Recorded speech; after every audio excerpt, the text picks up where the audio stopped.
जिस दिन चंडीगढ़ से राजधानी उठेगी ये संध में बनेगी, ये मेरा वादा है। के अंदर इतनी भयानक चीज है हमारे पास है, और वहां से हमारे असंदल के मेरे असंदल के जमीनी स्तर पर कुछ नहीं नजर आ रहा। मैं प्रधान जी को बहुत बार फोन भी करता हूँ। हमारे जो लोकल शहर की प्रॉब्लम है ना, वो जस की तस पड़ी है। 4.5 साल हो गए ने वोटर ਤੁਹਾਡਾ ਜੁੜਿਆ ਹੋਇਆ ਹੈ ਤੁਹਾਡੀ ਇੱਕ ਇਮਾਨਦਾਰੀ ਤੌਰ ਤੇ ਅਗਾ ਉਹ ਚਾਹੁੰਦੇ ਕਿ ਇਮਾਨਦਾਰੀ ਨਾਲ ਕੰਮ ਵੀ ਸਾਡੇ ਹੋਣ, ਕਿ ਅਸੀਂ ਮਤਲਬ ਅੱਜ ਤੁਹਾਨੂੰ ਵਿਧਾਇਕ ਦੇ ਤੌਰ ਤੇ ਬੁਲਾਇਆ ਹੈ ਤੇ ਸਾਲ ਬਾਅਦ ਆਪਾਂ ਤੁਹਾਨੂੰ ਇੱਕ ਮੰਤਰੀ ਤੌਰ ਤੇ ਇੱਥੇ ਇਨਵਾਈਟ ਕਰੀਏ।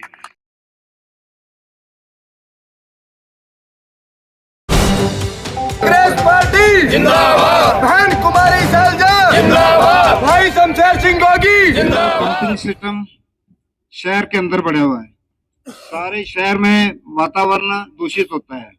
एक तो ये नोट करें आप, इसको कराओ जल्दी। तो दूसरे नालों की सफाई, नाले बिल्कुल बंद पड़े हैं, बिल्कुल क्लोज पड़े हैं। तीसरा बंदरों की समस्या ज्यादा है। चौथी आवारा पशुओं की ज्यादा है। तो ये बातें प्रधान जी को मैं फोन पे भी कई बार कह चुका हूँ, आप इसके बारे में ध्यान दें प्लीज। हमारी ये रिक्वेस्ट है, हम शहर सुंदर बने और वातावरण ठीक हो। रोज आग लग जाती है सब्जी मंडी के पीछे डंपिंग पे, और डंपिंग पे आग लग के 15-20 डंगर रोज खाते हैं, वहाँ कूड़ा खाते हैं, और हफ्ते में एक अद्धा मरा होता है, गाय मरी होती है, बैल मरा होता है। हमारी ये आज की समस्या नहीं है, ये काफी वर्षों से है। और हमें यहाँ पे शहर के अंदर जमीन उपलब्ध ना होने के कारण ये समस्या पैदा हो रही है। जमीन का भी हमारा यानी कि जो टेंडर था वो हो चुका है, और जो डंपिंग पॉइंट का टेंडर है वो भी यानी कि उसकी हर प्रकार से परमिशन आ चुकी है, और ये जल्द से जल्द डंपिंग पॉइंट का जो कार्य है यहाँ से खत्म हो जाएगा।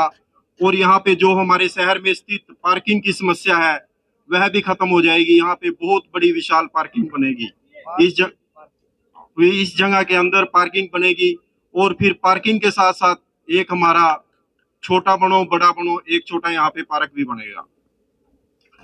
और जो हमारे डॉक्टर साहब ने नालों की समस्या के बारे में बात की थी, नालों की समस्या के बारे में, नाले मैनुअल सफाई तो यहाँ पे हर हफ्ते 10 दिन में होती रहती है, पर जो मशीन द्वारा या सफाई करवानी पड़ेगी। मशीन द्वारा कुछ नगर पालिका को इसमें समस्या भी पैदा होती है। किसी जो हमारे दुकानदार भाई भी हमारे अपने भाई हैं, उनको भी इससे काफी दिक्कतें आएंगी। किसी का सेट आगे आया हुआ है और किसी के नाले पूरे छपे हुए हैं, तो वो तोड़, अब जो नया सेक्रेटरी आया था उससे बात हुई थी, वो कह रहा था कि मैं जो ये तोड़ूंगा जो स्लिप पे, इसका साथ ही साथ में लगाने का भी प्रावधान करूंगा, ताकि किसी भी दुकानदार भाई को समस्या ना हो। इसलिए ये कार्य डिले हो रहा है। उसका टेंडर होते ही इसकी सफाई हो जाएगी पूर्ण रूप से, ताकि स्लिप पे साथ साथ में टूटे और साथ साथ में नहीं लग जाए। और हमारे विधायक जी ने जो कार्य किए हैं उनके तो अनगिनत कार्य हैं जो मान लिया कि वो किए हैं। चाहे हमारे शहर में वाटर सप्लाई का कार्य है, और अभी हाल ही में एक हमारा नया टेंडर हुआ है। यदि कोई पुराना सीवरेज किसी भी प्रकार का कोई ब्लॉक हुआ है, या किसी प्रकार से किसी खराबी आई है, कोई टेक्निकल प्रॉब्लम आई हुई है, उसको दुरुस्त करने के लिए एक हमारा टेंडर लगाया गया है, और टेंडर खुल भी गया है, और जल्दी ही यह कार्य स्टार्ट हो जाएगा कि यहाँ भी शहर में किसी भी प्रकार का सीवरेज कहीं से भी रुका हुआ है, ब्लॉक हुआ है, नया बिछना है, तो वह कार्य बहुत ही जल्द पूर्ण रूप से स्टार्ट होके और सुचारू रूप से कार्य यह चलेगा। मिला था हमारा असंत का, नगर पालिका को 2-3 बार मिले हम, और उनको बताया कि ये समस्या होने चाहिए। अब इधर ये अपना इसमें सब्जी मंडी के पास जो जगह पड़ी हुई है उसमें लोगों को बहुत दिक्कत है। एक तो जगह खराब हो रही, लोग तंग हो रहे, उसके भी वहाँ बनना चाहिए, पार्किंग बननी चाहिए, जो भी वहाँ बनाए। ये काम तो इन्होंने करने हैं। अब विधायक जी तो कह ही सकते हैं, अब विधायक जी ठीक है हमारे, हमने तो बड़ा मतलब चाह चढ़ता है जब हमारे विधायक जी वहाँ पार्लियामेंट विधानसभा में बोलते हैं वहाँ पर। और मैं तो इनको कहूंगा कि डिस्ट्रिक्ट के लिए भी आप पूरा जोर लगाओ, असंध डिस्ट्रिक्ट के लिए बहुत जरूरी है। अब देखो यहाँ से 45 किलोमीटर दूर है हमारा डिस्ट्रिक्ट जो है, और जो इधर गंगा टेढ़ी पोपड़ा में रहते हैं उनके लिए तो 60 किलोमीटर पड़ जाता है। वो अब बेचारे को कहाँ जाएं, कैसे जाएं? इसलिए और भी जो मतलब प्रोग्राम है संत शहर के लिए, और इससे साथ जो मेन जो काम है डिस्ट्रिक्ट बनाने का है। विधानसभा में पहले एमएलए पहले भी बने हैं इस हल्के से, जो भी बनता था नहीं अपनी आवाज खुद नहीं बोलता था, पर्ची पकड़ा था। बोलिए भाई चेयरमैन साहब मेरी भी बात है, बोलिए चोपड़ा साहब। तो हमारे विधायक जी ने अपनी लड़ाई अपने असंध के लिए, चोपड़ा साहब कह रहे थे भाई हॉस्पिटल बनवाया, चोपड़ा साहब विद ट्रामा सेंटर भी बनेगा वहां।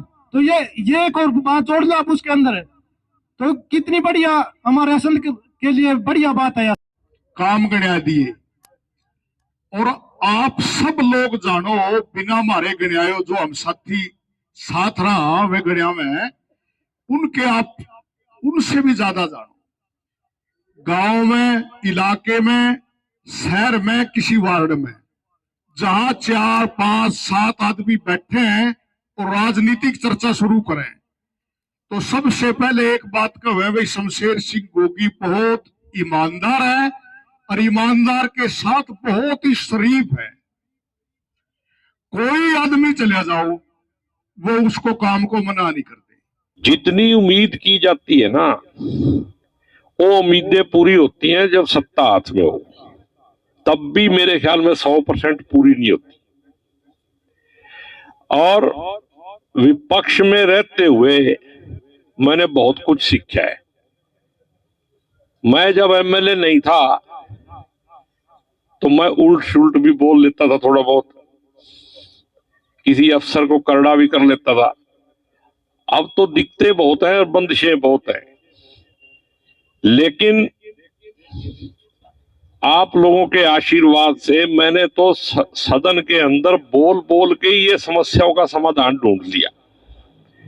मेरे को वहां समझ आ गई कि यहां जो बोला जाता है उस पर थोड़ा थोड़ा कहीं ना कहीं असर होता है और अफसर भी डरते हैं। एक डीसी था ना यहाँ, वो भ्रष्टाचार के मामले में बदल गया था, लेकिन बीजेपी की इतनी अच्छी सरकार है कि करनाल में भ्रष्टाचार में बदलिया और गुड़गांव लगा दिया उसको ताकि बड़ा भ्रष्टाचार कर। सारा हरियाणा एक तरफ और कल्ला गुड़गांव एक तरफ, तो उसको वहां भेज दिया। यहां तो कहते हुए ट्रेनिंग ली थी इसने, थोड़ा फेल हो गया, बात बाहर आ गई। लेकिन अगर बोलना आता हो तो काम भी हो जाता है। और अफसरों के पास जाने में देखो पहले मेरी कोई जिम्मेदारी नहीं थी, भाई जितना काम हो गया। अब मेरी जिम्मेदारी है सेवा करना। अब मैं अगर ईगो बना के बैठ जाऊं कि मैं दफ्तर में नहीं जाऊंगा और काम खराब हो जाए।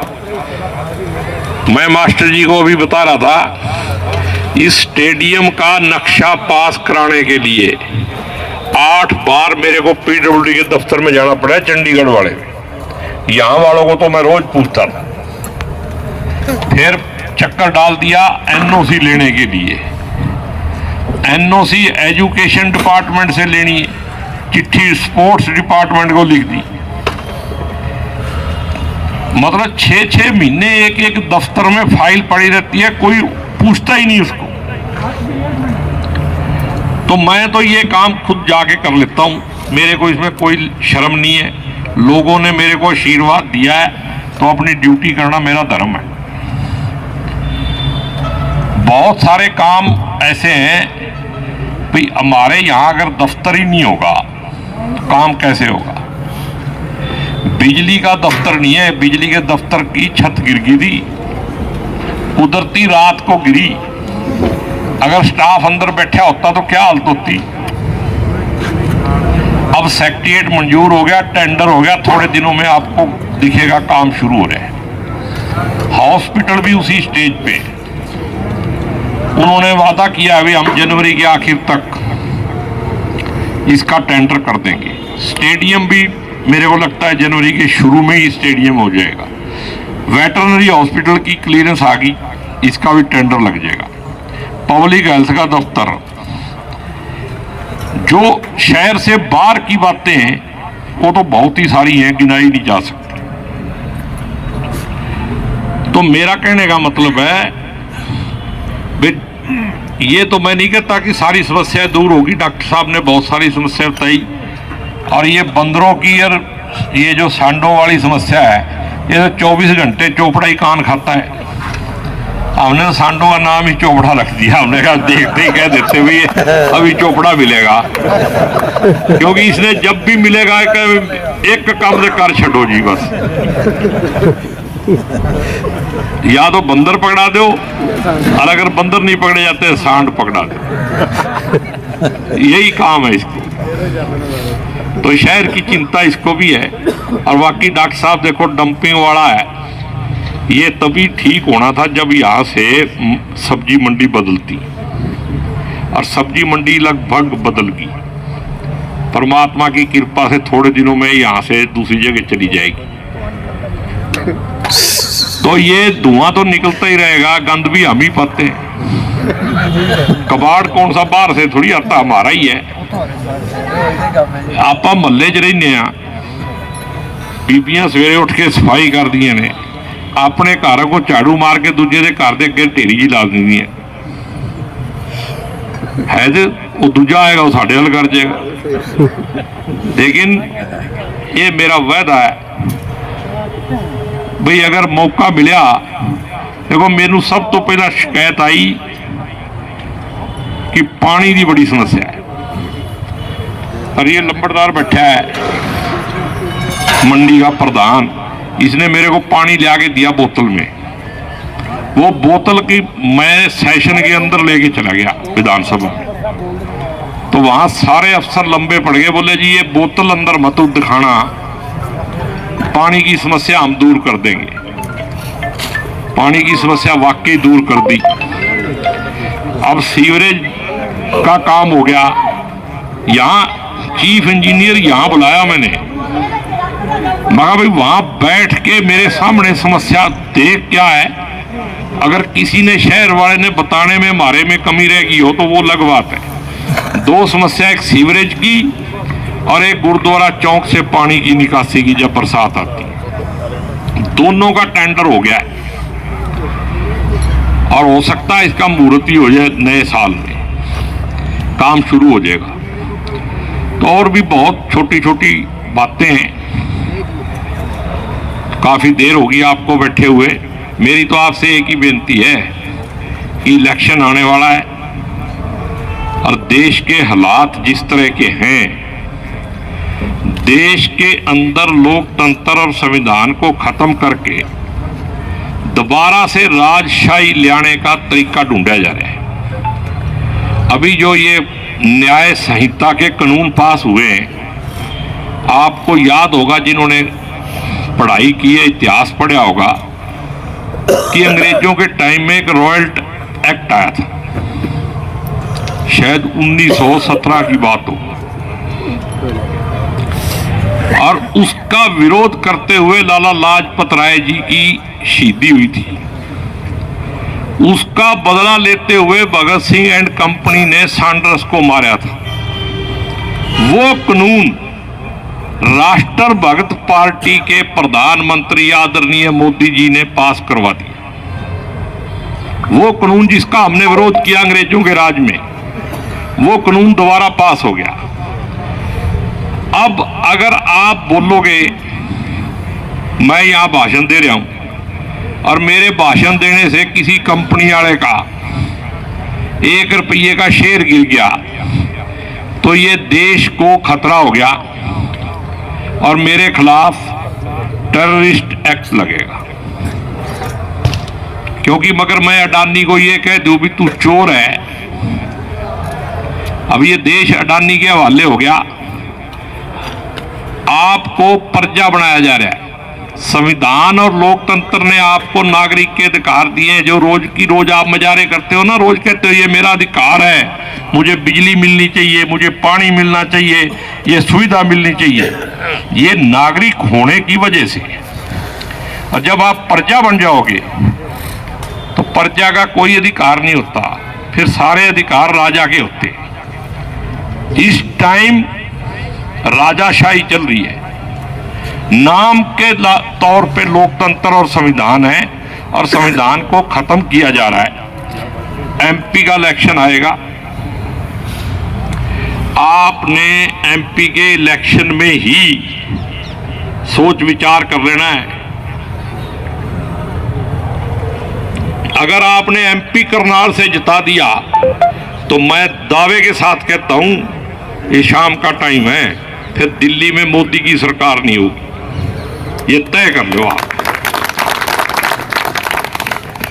और एक बात और मैं बता दूं आपको भाई, जनवरी के लास्ट में हम एक यात्रा कर रहे पूरे हरियाणा की, तो शायद करनाल जिले में जनवरी के जो तीसरा हिस्सा है 20 तारीख के बाद, कभी भी डेट फाइनल होने के बाद बता देंगे। वो यात्रा संध भी आएगी, उसमें भी आप लोगों का आशीर्वाद चाहिए और बढ़ चढ़ के उसमें हिस्सा लेना है। जितने भी नेता और साथी पार से आए उनका स्वागत करना है, और जो भी समस्याएं होंगी, मैं तो देखो दूसरी तरह का आदमी हूं, मैं प्रचार कम करता हूं। मेरे को तो राह जाते हुए कितनी मैंने पुड़िया सीधी करवा दी। अगर किसी भी नहर पे कहीं पुड़िया महावीर को लिखो, वहीं लिखवा देता हूं, साथ के साथ चिट्ठी लिखता हूं। इस बात से भी अफसर बड़े दुखी है, भैया एमएलए चिट्ठी बहुत लिखता है, मेरे रिकॉर्ड पे कागज ही नहीं होगा तो बनाओगे क्या। दूसरी बात यह है भाई, काम सड़क खराब है, वहीं से पूछता हूं भी क्यों नहीं बना रहे हो। तो कई बार काम कोई करे ना, शोर ज्यादा मचाए, वो ज्यादा लगता है भी ये कुछ कर रहा है। ऐसी बात नहीं है, और मुझे पूरा विश्वास है कि आगे भी आपका आशीर्वाद मिलेगा। तो किसी तरह की, मेरा देखो एक सपना है, और ये इलेक्शन में भी मैंने कहा था भैया संध का नाम ग्लोबल लेवल पे आना चाहिए। मोदी जी इस देश को विश्व गुरु बनाएं या ना बनाएं, लेकिन ये मैंने एक काम तो कर दिया कि सारे हरियाणा से बाहर भी लोग जानने लगे कि यह संध भी एक कॉन्स्टिट्यूंसी है, और वहां उन लोगों ने जिस एमएलए को बनाया है वो विधानसभा में बोलता है तो सारी दुनिया सुनती है। संध का पता लग गया ना, तो आगे मौका लग गया तो संध का नाम जो होगा तो जिला भी बनेगा। जिला तो कोई सेशन में छोड़े नहीं आज तक जिसमें मैं कहता नहीं, जिला भी बनेगा। और मैंने भविष्यवाणी कर रखी है, जिस दिन चंडीगढ़ से राजधानी उठेगी ये संध में बनेगी, ये मेरा वादा है। तो अब चेयरमैन साहब को खुशबू आ रही है पकौड़ों की, तो मैं मट्टू साहब का सबका बहुत बहुत आभारी हूं कि आपने समय दिया, आशीर्वाद देने के लिए आए।